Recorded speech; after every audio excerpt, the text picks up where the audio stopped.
It's showtime. People should not be afraid of their governments. Governments should be afraid of their people. You know, the right to bear arms is because that's the last form of defense against tyranny. Washington is fundamentally corrupt. There are more words in the IRS code than there are in the Bible. Made in America.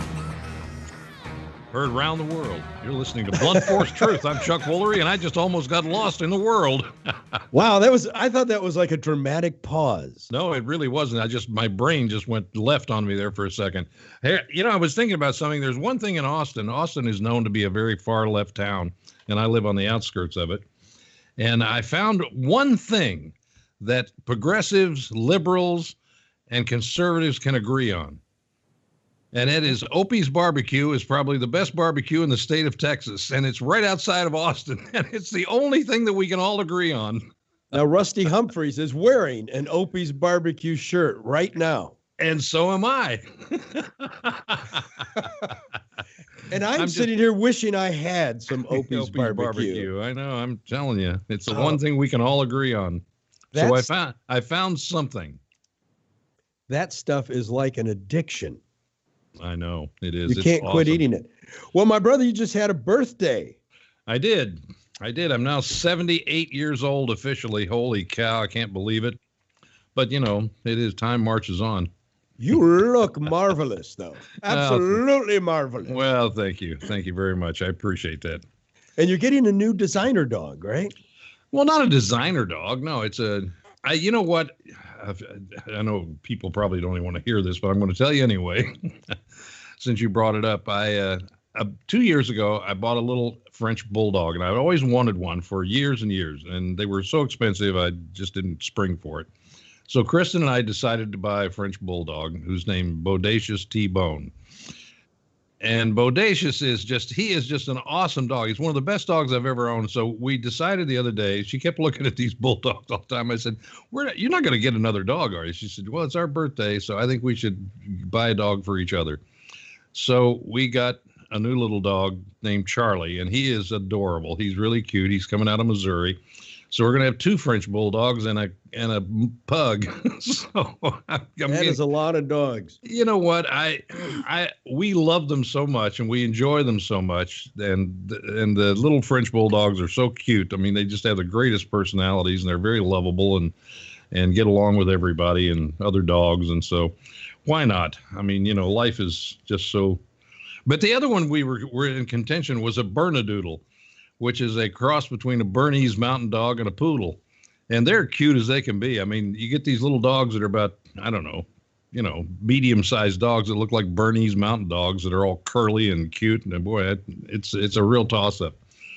I saw a picture of your new dog, and it looked like the dog already has massive attitude. Yeah, I know. I tweeted it out, and somebody said, that's the ugliest damn cat I've ever seen. Kurt Schilling. Yeah, Kurt Schilling has one, and he loves that dog. You know what?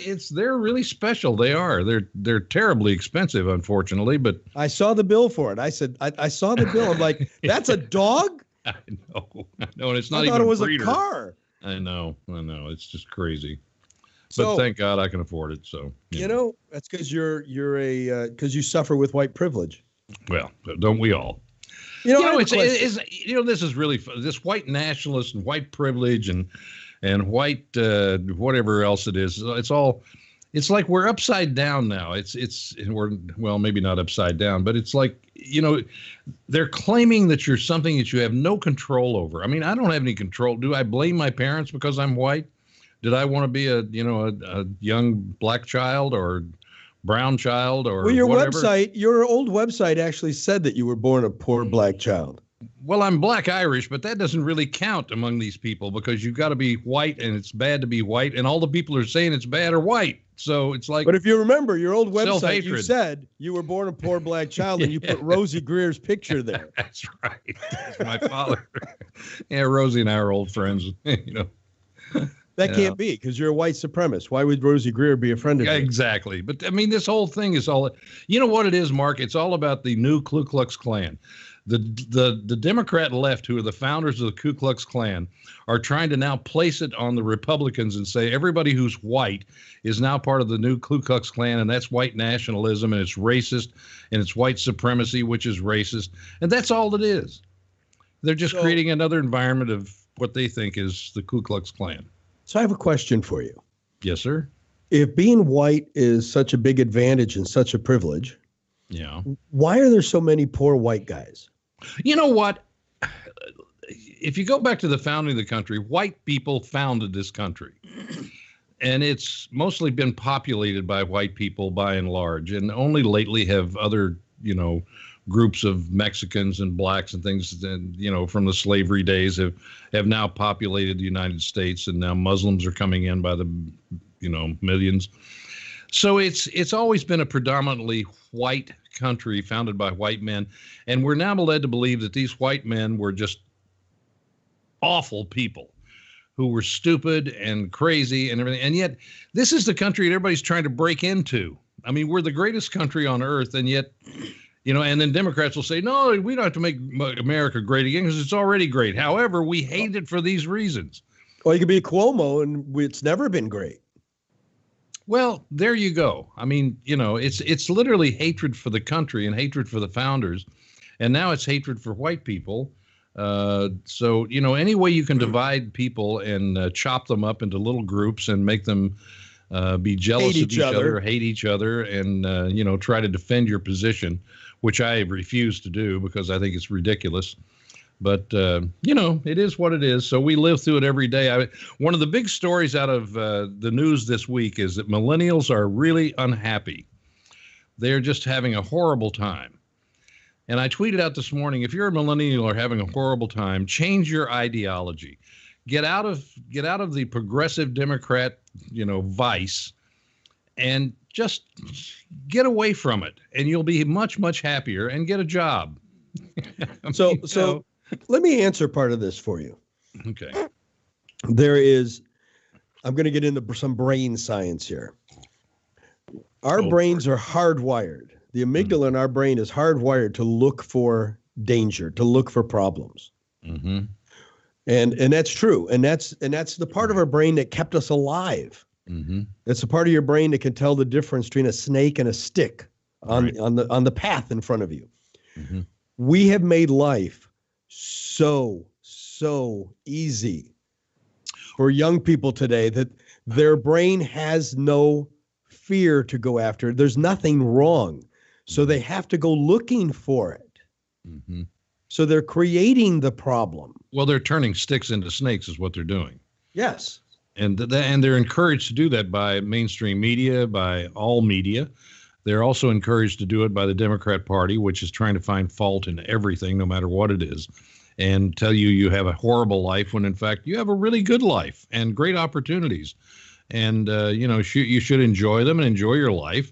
But if you're at war all the time, like they are, and constantly fighting windmills and marching up and down and claiming this is bad and that's bad, and there's this social justice and all of this other crap and climate change, you're going to die next week or in 12 years like Ocasio-Cortez and all the people on the left say that you are.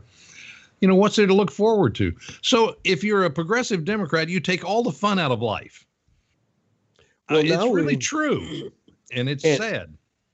And yet, Chuck, as we've said on this show before, a grateful spirit, a grateful heart cannot live in a socialist environment. Yeah, you cannot be grateful in a socialist. Yeah, you also can't be grateful and be depressed. You just can't. It doesn't work. So that's your antidote for this. That's my lesson for the day. And I'm not the first one to preach that, but I'll be second and be happy.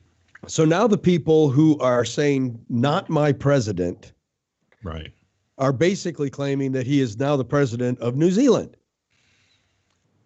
Amazing, isn't it, how you can be responsible for something that happens a world away by some idiot who decides to take this mantle of whatever it is on. And the funny thing about it is, when I say funny, what I mean is strange, not funny, but The strange thing about it is that no matter what happens that's bad in the world, it's our fault or it's Trump's fault. It's Trump's fault. Well, that's usually where they start, but it ends up being our fault eventually because we voted him into office. So it's really our fault because we didn't have sense enough not to vote him into office. Now, this guy mentioned President Trump in his 76-page manifesto. Yeah, he was an anti-Trumper. I mean, what it sounded like to me. Well, he said positive things about Trump in his manifesto, but he also said positive things about Pelosi and Ocasio-Cortez. And China. But you don't hear anybody saying AOC and Pelosi are responsible for the shootings. Yeah, but, you know, this narrative, this false narrative in our mainstream media that we have to deal with every day, you know, it's the responsibility of the press to seek out the truth and be objective. And we have anything but that now. There is no objective press and there is no seeking out the truth because they're not interested in the truth. Oh, that can't be right. The president of CNN just got the First Amendment award, Zucker. He's a defender of the First Amendment. Didn't you know that? My gosh. These people who, you know, give awards to each other within the context of their own business, it's like Hollywood, you know, they award each other for what they think is good and wonderful and right. Oh, well, you know, I did see the Green Book, though, which I really did enjoy, which I think got Best Picture this year, which is unusual because normally Best Picture is not the greatest picture. But Green Book, you know, there were a lot of little subtle things. There was one piece in this picture where this white guy's driving this black guy who's a great musician around the country. They're going down south, and they're in Kentucky. Well, I grew up in Kentucky, and so it's in the early 60s. And they pull off to the side of the road because they have a little problem. And these people across the road they look like slaves. They don't look like they're working in the fields, okay?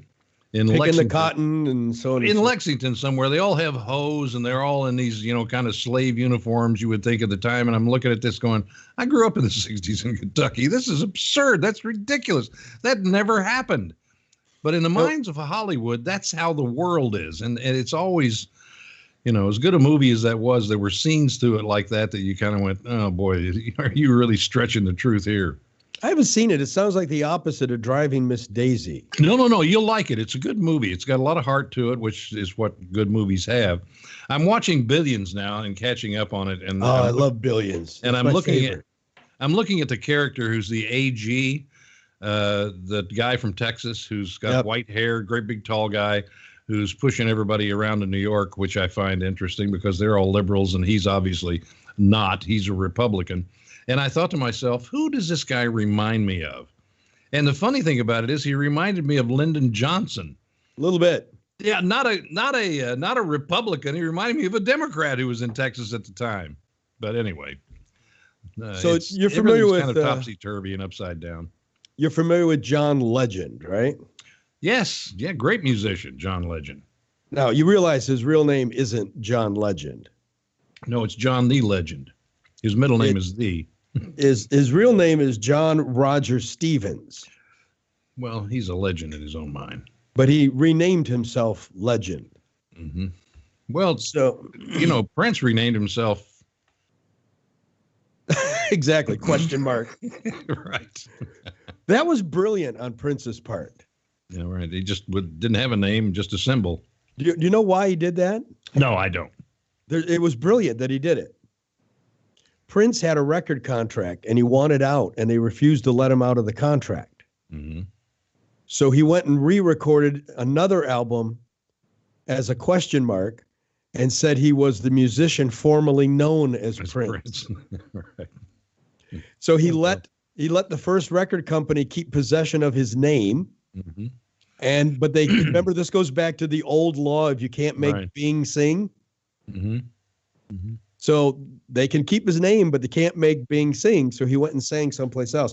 So John Legend is now demanding President Trump apologize for the shootings in New Zealand. Quite speechless on that one, aren't you? Well, it's just this constant. I tell you what I'm impressed with. I'm impressed with the fact that the mainstream media they've hammered this guy morning, noon, and night. And Anybody else, I think, would have folded under this. I know that most, well, if not all Republicans would have folded under it. They couldn't have stood it.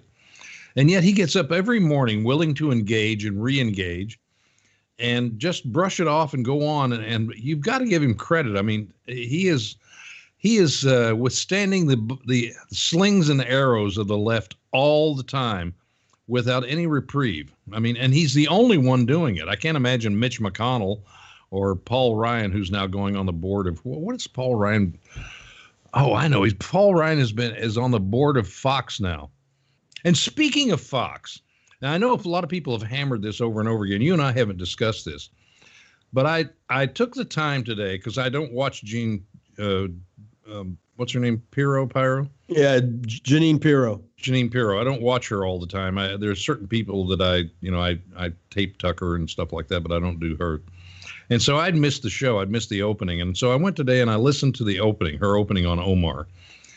And I thought, between Nancy Pelosi and Omar, she basically went down a historical road of who they are, what and what they did. And I thought, how is this offensive? She wasn't wrong. No, she wasn't wrong.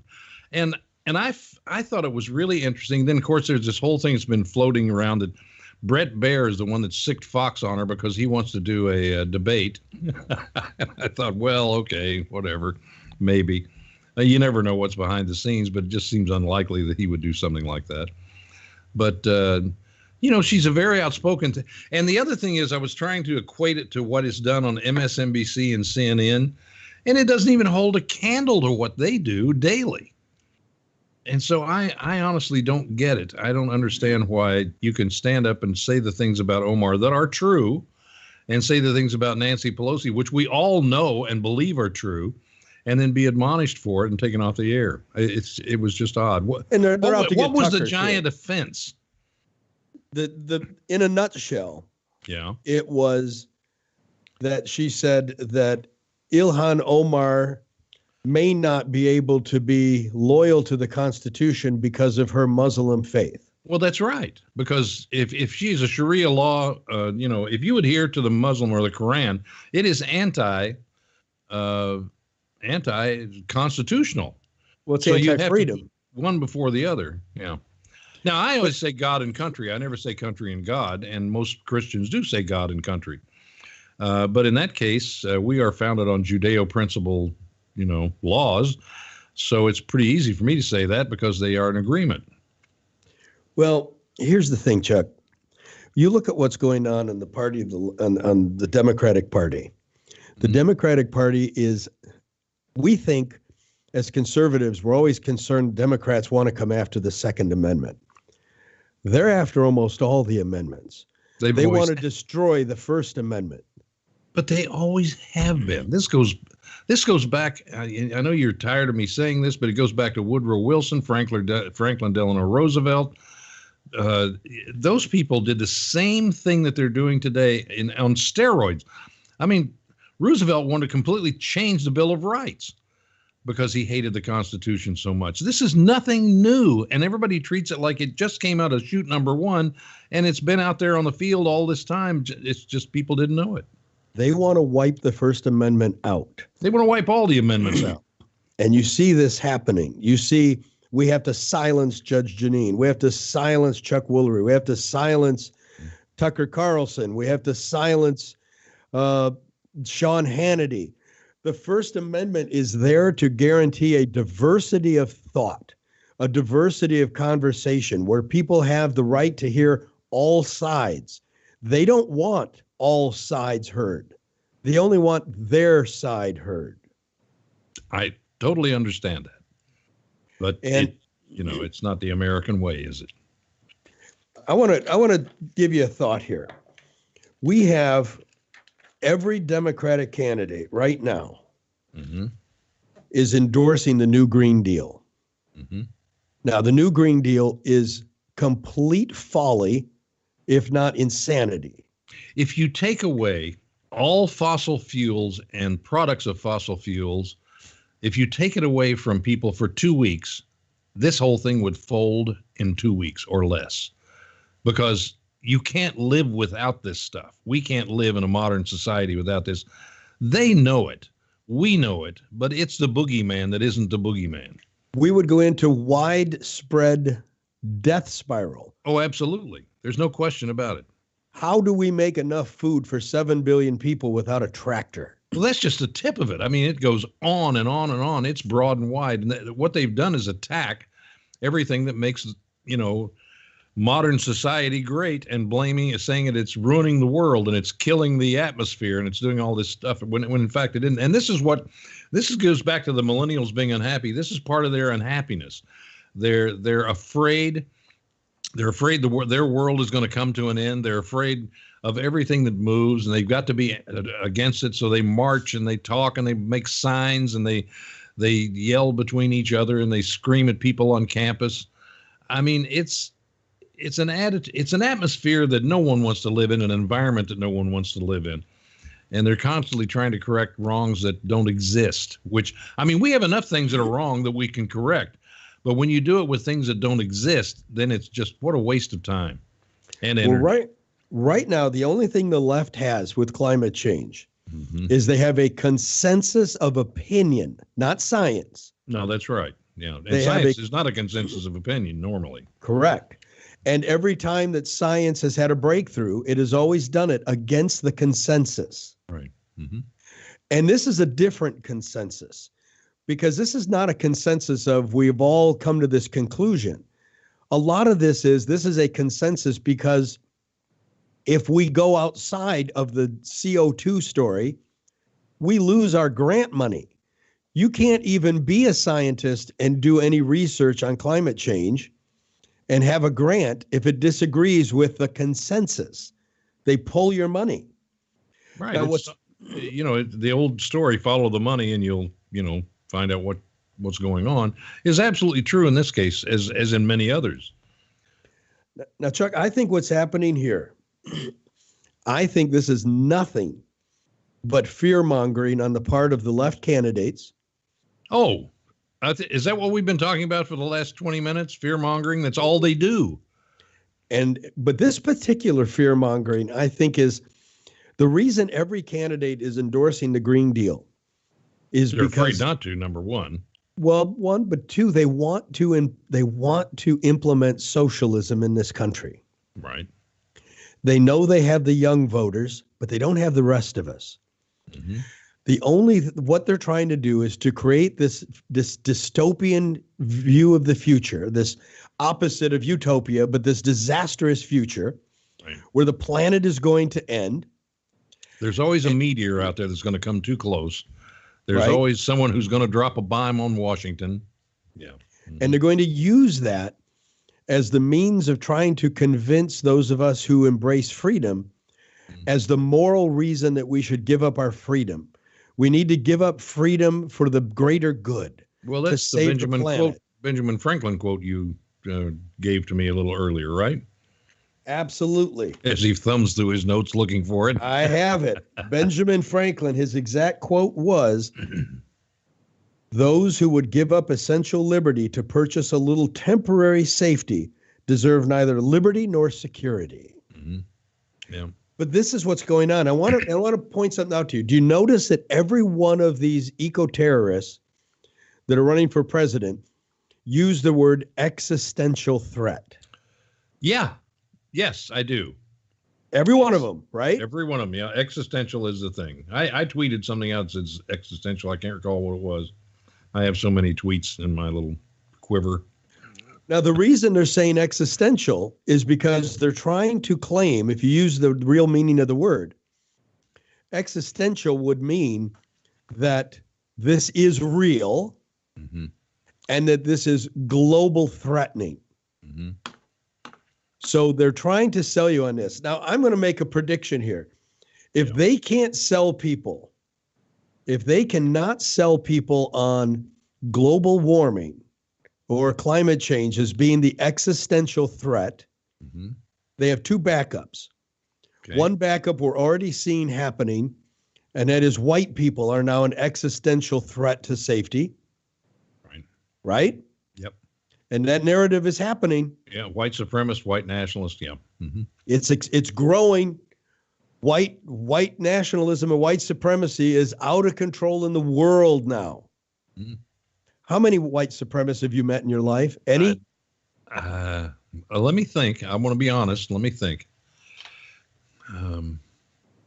Nobody. I've never met a white supremacist that I'm aware of. Exactly. I mean, you know. But they're everywhere. No, they're not. This is like saying, here's the thing. Let me make a point here. You're saying they're everywhere, according to the mainstream media, according to the Democrat Party, according to the progressives, according to the ideology of the left. They're everywhere. But in real life, they're not. It's like global warming or climate change. It's everywhere. No, it's not. But we're led to believe that it is. We're also led to believe that we are a racist country, and we're not. But we're led to believe that we are, and they have one or two examples of how it happens, and they say, well, this is how everybody is, which is typical government, one size fits all. But we're not that kind of country at all. We're not those kind of people. We're not people that really just get up every morning and hate each other for what color we are. It doesn't happen. Not only should it not happen, it doesn't happen. But according to the media, it happens. And according to Hollywood and everything else, this is happening all the time, when in fact it really isn't. There are pockets of those people on both sides, on all sides of color, whatever they are, who do hate each other and everything, but it's not prevalent. It's not what's happening through daily life in the United States. But they would lead you to believe it is, because all of this feeds into that dystopian thing that you're talking about. This: be unhappy, be aware that you're hated by your neighbors, and you need to hate them too. And can't we all come together? I mean, it's such a mixed message. It's such a bag of tricks that it's almost impossible to deny. And you have this whole concept that white people cannot be discriminated against. Well, do you feel like, and black people can't be racist? Have you ever felt like you've got to defend your whiteness, which you have nothing to do with? Yes. You had nothing to do about it. And all of a sudden you've got to defend being white. It's silly. Yes, all the time. I don't. I mean, I've got to the point now that if I go onto Twitter and I just type "Good Morning America," I will get a response that will say that is a dog whistle to white supremacists. Yeah. Right? Yes, but I just don't acknowledge it. I mean, it's just ridiculous. I will not live in their world. I just will not do it. Well, let me tell you where my prediction is. They're going to push climate change as a reason you need socialism.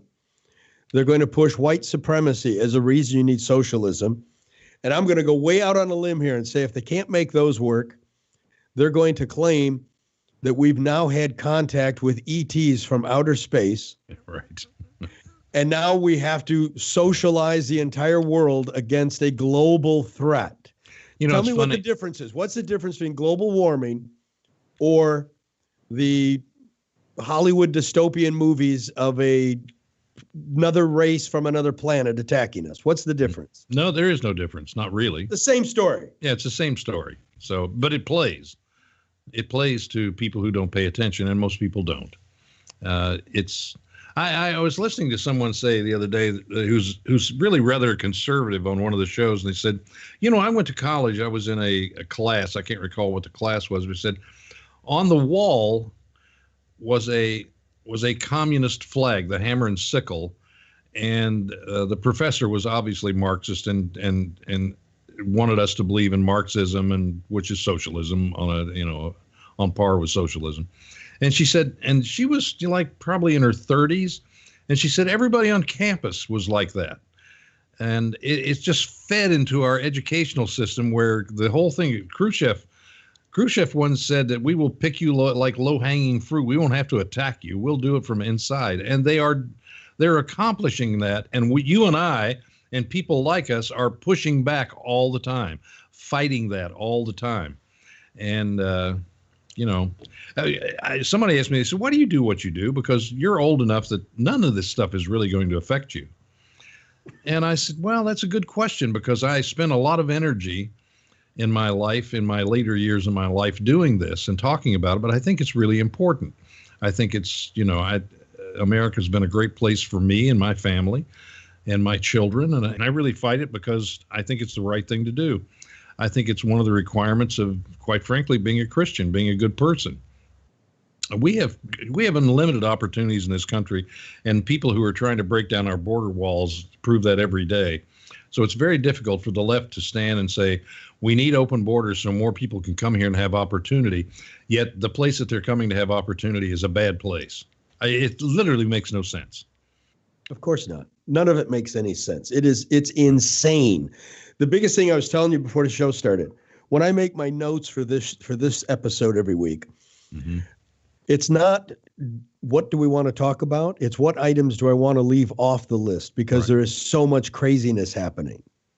It is crazy. And I wonder, I wish I could put my brain in somebody else's head and see exactly what they're seeing daily that persuades them to be on the left. I really would like to know, is it just the lack of information? They have no other information besides their confirmation bias that they listen to because it's there all the time, and it's what everybody that their group talks about and how they interact with each other.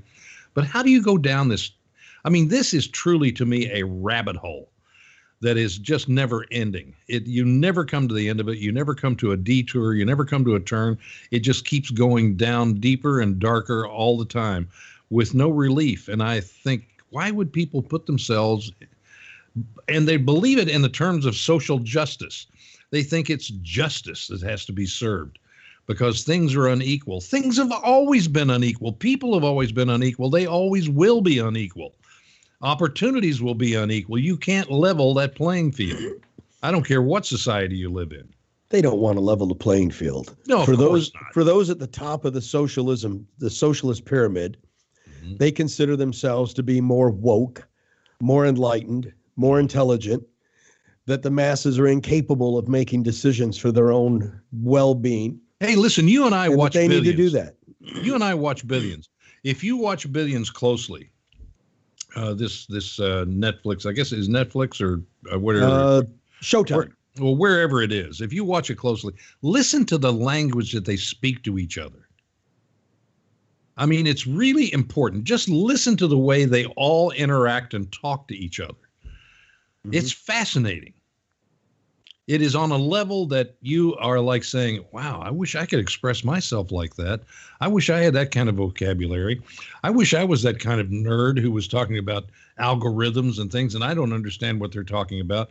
So half the time you're listening to this, you're thinking brilliant, but stupid. Well, I am that nerd, by the way. You know that. So no, you don't talk like that. You don't. You talk in you talk acronyms. Yes, acronyms, but you don't talk like they do. I mean, it's highfalutin. Well, I have tried to tamp down my falutin. Yeah, well, I keep there's my nothing like walking minimum. There's nothing like walking into a room and expressing how smart you are and how dumb everybody else is. I mean, it really endears you to the room. There's a famous physicist from years ago, Professor Feinstein. And what was so amazing about him was that he made the comment that genius is not making the simple complicated. Genius is making the complicated systems simple. Right. Yeah, and what made him so incredible was Fineman, Professor Fineman. And what made him so incredible was this is a guy who could teach complicated laws of physics to anyone and get them to understand it. Right. Mm-hmm. That's what made Professor Fineman so famous back in the 60s. Well, mastery of the language is certainly wonderful. There's no question about that. Our forefathers were masters of our language. People who lived back in the 1700s, even in this country, who were rural, had a much more broader education, certainly in language, than we do today. They were taught Latin. They were taught, they were taught other languages. And we take it for granted that they were just all rubes, but they weren't rubes at all. And they communicated. If you listen to how they communicated, it was a very different way. But if you don't get your point across, if people miss it because of language, because of vocabulary that people can't understand, then what good is it? It's all about talking to each other and, not to impress each other, which what I'm saying about Billions is they use language to impress their audience, which is true. And by the way, I like the show, but it's constant language that impresses you. It's like we're going to take you from the country, put you in the city, and this is how we talk in the city when we're really smart, and we're all lawyers, and we're all professional people, and you can't keep up because we're just so brilliant. Well, what good is that? You know, and yet that's how the mainstream media talks to us every day. If you've ever read any of the like letters to home from just rank and file soldiers from the Revolutionary War all the way up to World War II, some of those letters are like poetry in today's language. I know.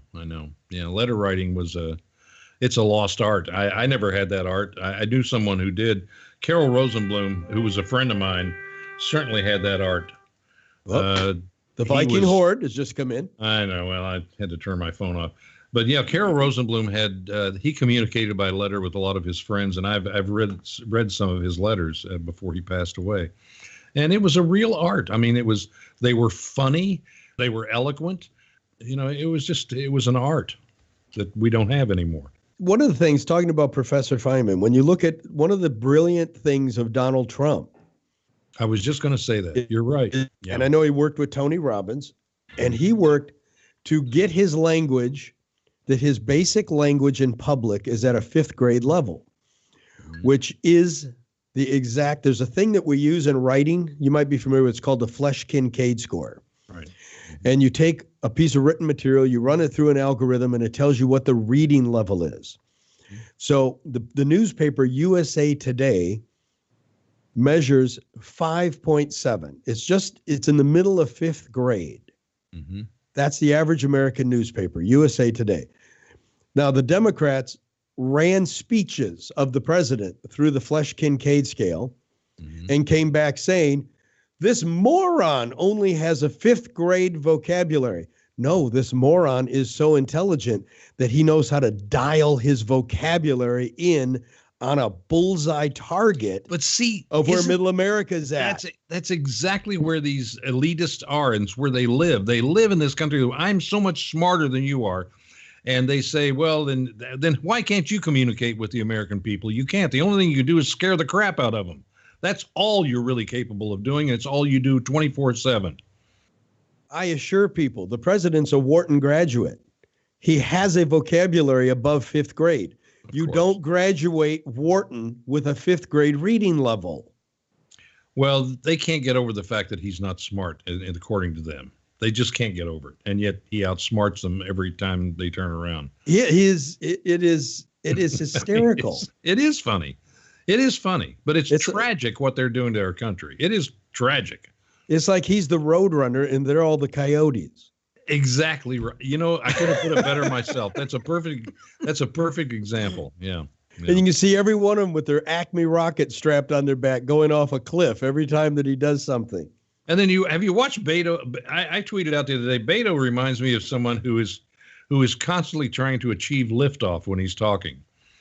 I mean, his arms and hands, they're just all over the place. I mean, he can't say hello without doing this. First off, on this show, we will never refer to him as Beto ORourke again. Oh, okay. I just learned my lesson. Thank you. That's right. We will now refer to him as Beta ORourke. Well, he is a beta male. There's no question about that. He's a beta male, and I can't stand apologized beta for his wife taking care of his children. I thought that was hysterical. Apologized. How bad is it when you have to apologize for that? And he was complimenting her. He apologized for complimenting his wife. Not in the eyes of the left. You can't be a homemaker and be complimented. You have to be a lawyer and a homemaker and be complicated and have a case that afternoon.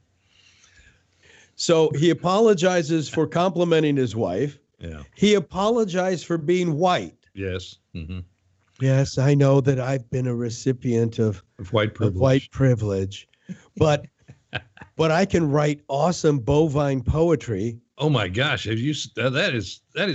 You know, there's some frightening things he did. One was the narrative that he had about he was writing a book, I guess, as a young man, talking about killing children with his car, running over them in the street. Yes, he had one where he was going to run kids over. He does cow poetry, and he rides a skateboard onto the stage. And by the way, he used to be a part of a computer hacking group, an illegal hacking group. Mm-hmm.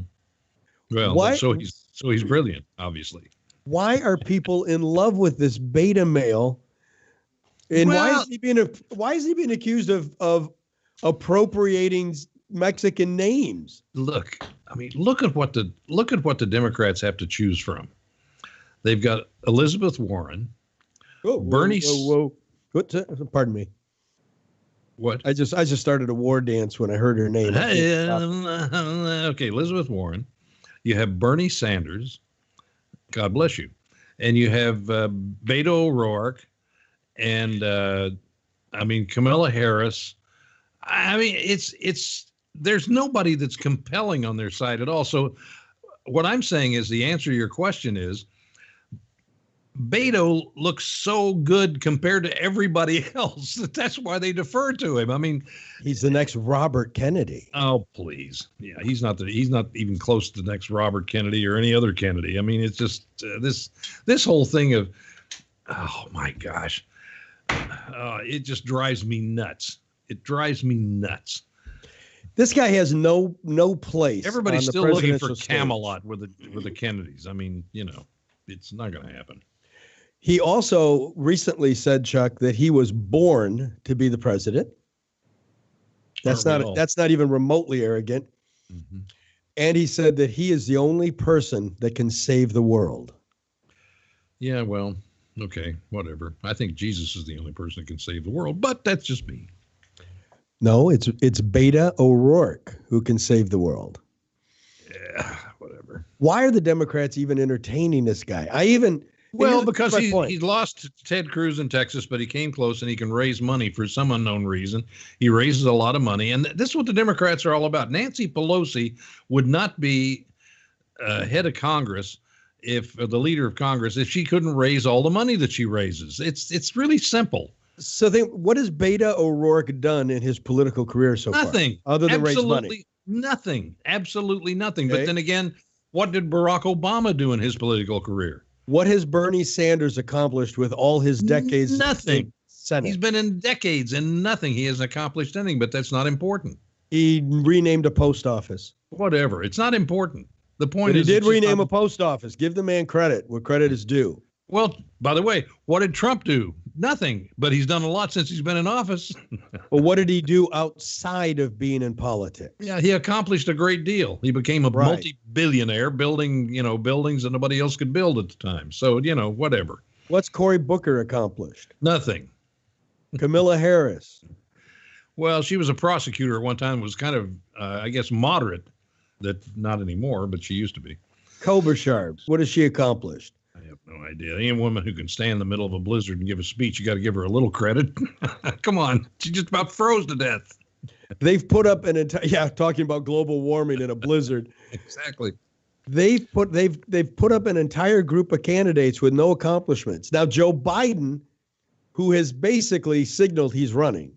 Yeah, right. And by the way, Joe Biden said something very interesting when he said, I have the most progressive record than any of these candidates. And by the way, he does. So think about it. He's going to go hard left. Yeah, but the problem is nobody knows what progressive means. They just think it's kind of this cool term that the Democrats use because they're progressive. I got news for you. Rhinos are not rhinos in the Republican Party. They're holdovers from Teddy Roosevelt's progressive Republican Party of the late 1800s. So Patrick just brought me up here. So far at this moment, Chuck, 209 people have filed for president under the Democratic Party. Well, I hope they all debate. I want to hear with the FEC. 209 of them. It'll sound like rush hour on the subway in New York. I mean, the debate stage will be bigger than the audience. I love it. The audience, look, put the audience on the stage and they'll have to put the Democratic Party in the seats. We keep talking about that. When Trump ran, there were 18 of them. So, I don't think they've got 18 yet. No, they got 209. Well, yeah, that won't happen, and they're dropping out as fast as they come in. So AOC. Yeah, Ocasio-Cortez. Mm-hmm. Yeah. She has a new issue, Chuck. She has a new issue. Okay, what is it this time? Her new issue is, she did a video on this. Mm-hmm. When she ran for Congress, no one told her she was going to have to work long hours. These are the things they don't tell you when you're running for Congress. And do you know what it's like? Because I don't get out of work till 8:30, and because I don't leave till 8:30, I don't even have a chair in my new luxury condominium. I'm not making that up. Well, she doesn't have to work that hard. She could just slough off like most of them do. She hasn't learned that talent yet. The talent of Congress is to say you're doing a lot of stuff and not do anything. And then run home and tell everybody you're doing a lot of stuff. So she just hasn't learned that skill yet. So, but think about this. Yeah. No one told me this.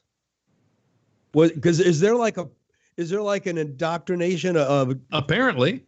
There's some kind of class you go to before you run for Congress where they give you a briefing of the job description? Yeah, maybe she should go to Trump and say, how do you do this? Because you seem to be in perpetual motion all the time with very little sleep.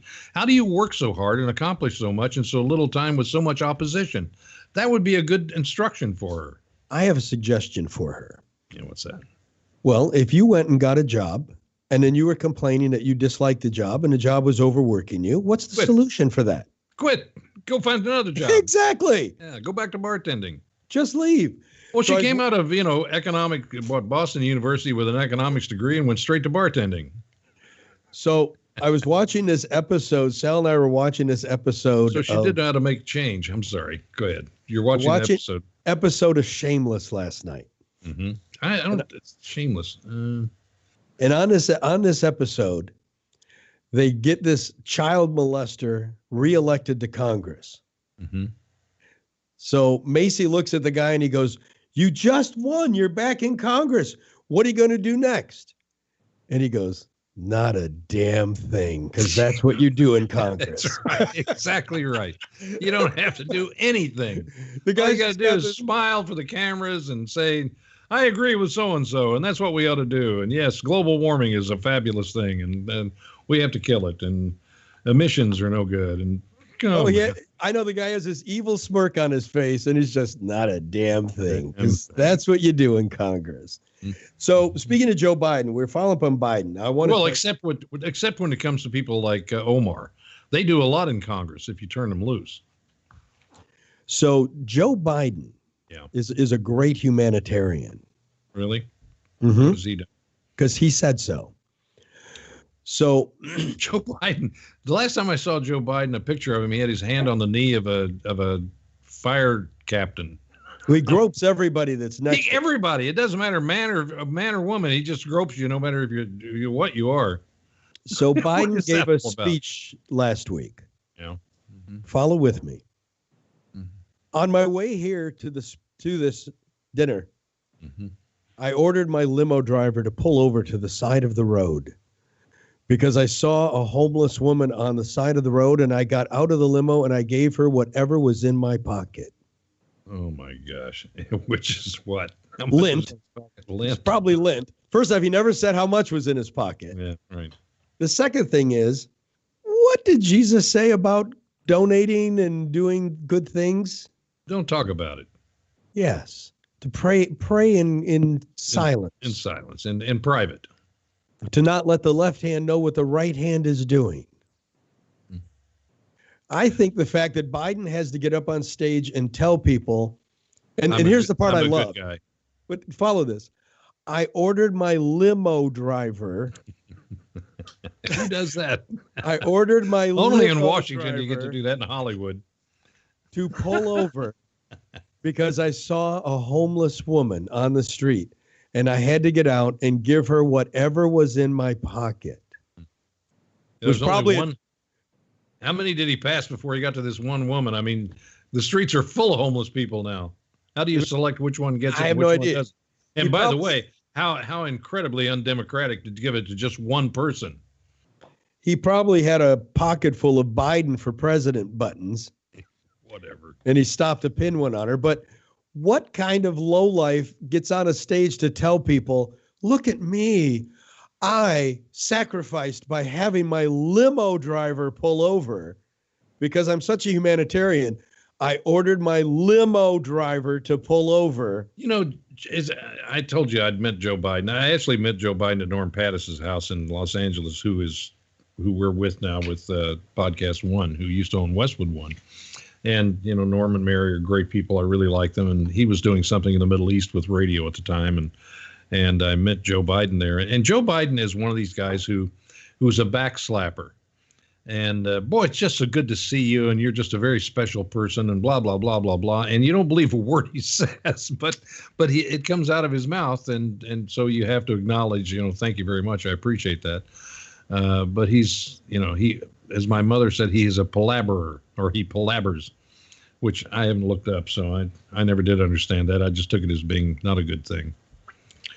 So the armpit of America. Thank God my mother had a great vocabulary. She did, didn't she? She had an awesome vocabulary. Yeah. Colorful great Scrabble sayings. player.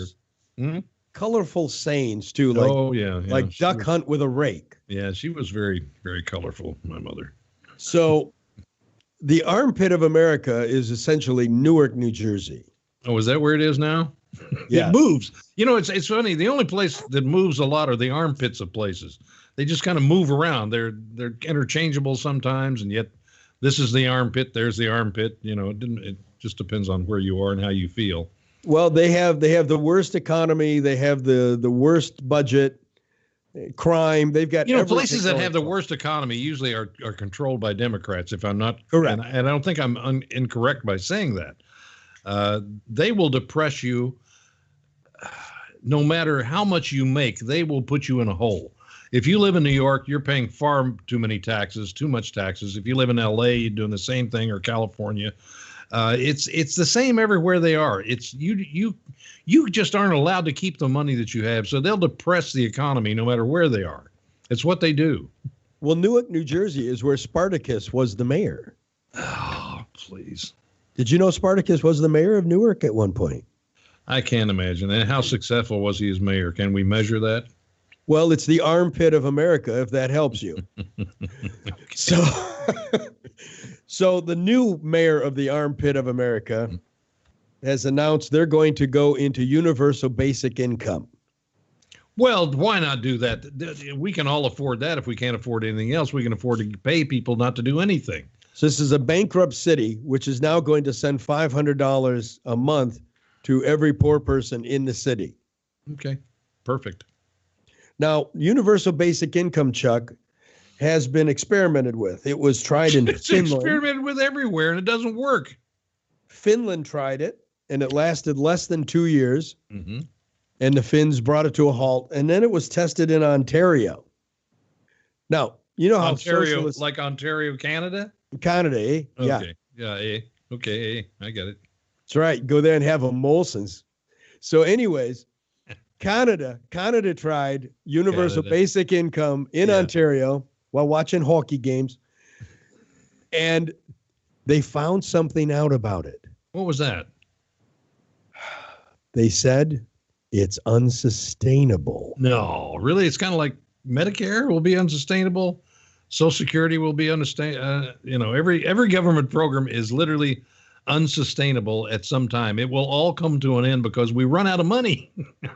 But it will work in the armpit of America. Sure. Of course, that's where it's going to work because it's such a great place to be. Now, by the way, like anybody, you have to have two armpits.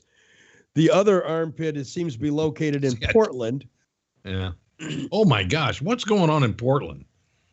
Well, what is with Oregon? Well, Oregon and Washington, what is with these left coast states? I don't get it. They're just so off the charts left. Well, we'll get to Washington in a minute. I'm going to cover Portland first. Portland has now invited this guy named DeRay McKesson. DeRay. Okay. And what does DeRay McKesson do? Was his mother like playing with a toy, phaser or something when she named him? That. Don't make fun of a guy's name. He can't help, but he didn't name himself. Okay. So DeRay. Well, DeRay is one of the heads of Black Lives Matter. Oh, okay. I thought he was Chinese. Go ahead. So now it's okay to make fun of him? So No. Oh, okay. I'm just checking. Okay. So DeRay has been brought in to Portland, Oregon to help them rewrite their police union contracts. Oh, well, of course. Why is that? Because Black Lives don't matter in Portland? Well, because he will help them come up with a contract which will hold police more responsible for their actions. So Now, what is this all supposed to lead to? Well, I'm going to tell you what it leads to. Yeah, okay. It first led to a police lieutenant named Jeff Naya being stripped of his command because he was working with a group that was pro-Trump in trying to provide them security. So they stripped him of his command because he wanted to make sure that the pro-Trump people had safety during a rally.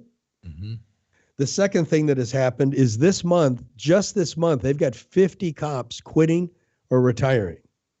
Same thing's happening in Baltimore, isn't it? Yes. Same thing. Yeah. Now, so their police department are just getting up and leaving. And why not? Who needs cops? They hate them. Right. Why would you want to be a cop in a city where you're hated? Well, you know what? If people can be this misled and respond this way to law and order, then let them have what they vote for.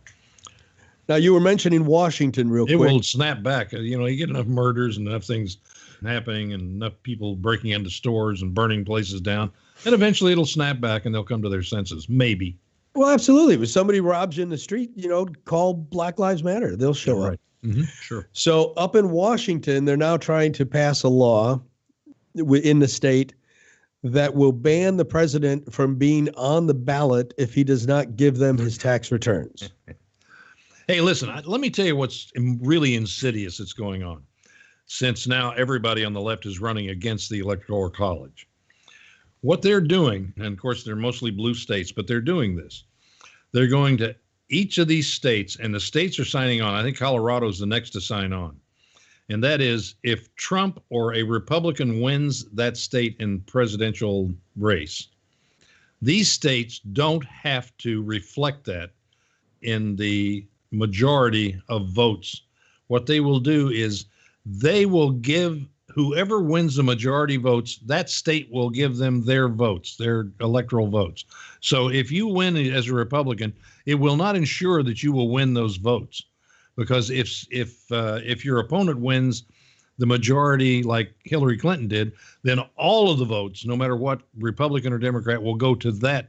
They're trying every way, insidious way, to get around the Constitution they possibly can, which is what they do. And they hate the Electoral College because it is fair and inclusive, and that's why they hate it. And yet that's what they say they are. And they are out to destroy America and out to destroy the Constitution. Yeah. And what they're trying to do, and I mean, think about it. We're going to ban him from the ballot. And this is why we have to stand firm and support him, because no one else is. The people who are behind Trump have to stand up, stand firm, and stand for him and vote for him. And, don't worry about putting your MAGA cap on, and don't worry about reading material that's conservative on a plane and feel like you have to hide it. I mean, just stand up for what you believe in. The left does, and let them try to ridicule you. If that's all they're trying to do, is shut us down at every point. Don't allow it to happen. Don't let it happen. Fight back, just like our commander in chief does. And by the way, I must tell you something. It's really, unfortunately, all the time we have today. We have to get out of here and go about our business. And we really appreciate everybody listening to us. Mark, thanks for your prep today on this. I really appreciate it. You're a good man. You're a good American. A good friend. And I'm Chuck Woolery, along with Mark Young. Thank you very much for listening to Blunt Force Truth, and we'll see you next time, everyone.